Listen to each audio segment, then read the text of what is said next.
How to fix too many requests, please try again later on Genshin Impact.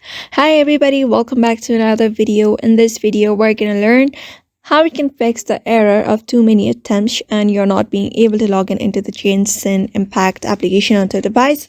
So without any delay, let's begin with the video on how we can fix that issue. So let's start. So the first thing is you may just look for any update if any kind of update is available. For that, simply open up your Play Store and go to the search bar and search for Genshin Impact. And if any kind of update is available, you can find that update here. Just hit that update and wait for the application's update to be completed. After the update is completed, the next thing you can make sure before starting the app is that you have a good internet connection. For that, you may use any of the internet speed tester.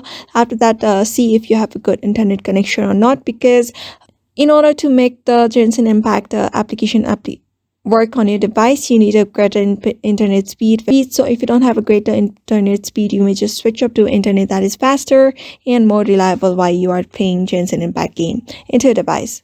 And the last thing is you may just clear the cache of that application if any cache is available, and clear data as well if necessary, and try re-login into your account. And another thing is you may just restart your device, or you may just reinstall the application onto your device. So therefore, just follow one of this method, and I'm sure one of the method is going to work for you. So therefore, I hope this video was helpful to you, and thank you for watching this video.